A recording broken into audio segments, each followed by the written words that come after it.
કે education for all, અને એની ચિંતાના ભાગરૂપે એજ્યુકેશન લોન, સરકારની કઈ કઈ યોજનાઓ, જેમાં વિદ્યાર્થીને વાલીઓને જે ચિંતા હોય છે કે મારું બાળક ભણીને તૈયાર તો થયું 12મા ધોરણમાં, પણ હવે કોલેજમાં જશે તેની ફીસનો મોટો પ્રશ્ન હોય, એ તમામ વિગત, ક્યાંથી સ્કોલરશીપ મળશે, કઈ રીતે મળશે, એ તમામ વિગત આપવાનો પ્રયત્ન કર્યો છે. સૌથી મોટી અંગ્રેજી માધ્યમના વિદ્યાર્થીઓ માટે પણ મોટો પ્રશ્ન છે. તો આ બુકની અંદર 213 પેજની આ બુક છે, એમાં અંગ્રેજી માધ્યમના વિદ્યાર્થીઓને પણ માર્ગદર્શન મળે એની વિગતો આપવામાં આવી છે. અને સાથે સાથે QR કોડથી આખા કોઈ પણ જગ્યાએ સરળતાથી પોતે પુસ્તક ડાઉનલોડ કરી શકે એવી વ્યવસ્થા પણ કોંગ્રેસ પક્ષ દ્વારા કરવામાં આવી છે.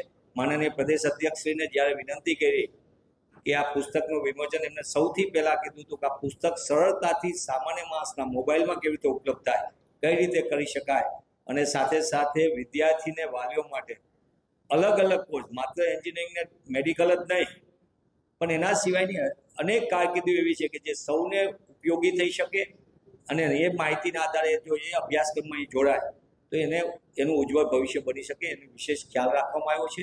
ધોરણ 10 અને ધોરણ 12 પછીના 100 જેટલા નવા પેજીસ સાથે ઉમેરવામાં આવ્યું છે.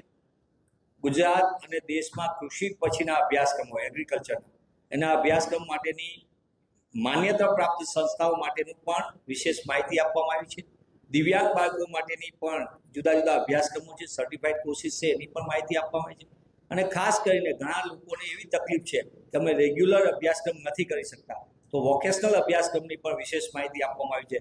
Indira Gandhi national open university, doctor Baba Saheb Ambedkar open university સહિતના કોર્સિસની પણ માહિતી આપવાનો પ્રયત્ન કર્યો છે.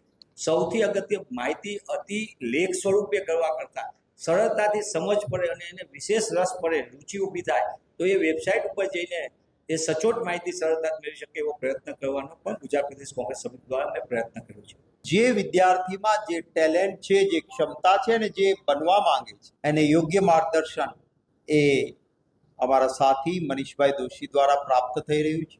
અને એ જ ઇતિહાસ પણ એ વાતનો ગવાહ છે કે અર્જુનમાં ક્ષમતા એ બાણ વિદ્યાની, ભીમની ક્ષમતા હોય એ ગદા ચલાવવાની, પણ જો એ બંનેના હાથમાં એકબીજાથી વિપરીત હથિયાર મળ્યું હોય તો અર્જુન એ ગદા ચલાવીને ક્યારેય સફળ ન થાય અને ભીમ બાણ ચલાવીને ક્યારેય સફળ ન થાય. આ ક્ષમતા પહેચાનીને એને ગુરુ દ્વારા યોગ્ય દિશા આપી હતી. એ જ રીતે ભાઈ મનીષભાઈની કારકિર્દીના ઉંમરે એ બુક દ્વારા, એ પુસ્તક દ્વારા એક ગુરુનું કામ, એક દિશા બતાવવાનું સરસ કામ થાય છે, અને ફરી અભિનંદન આપું છું.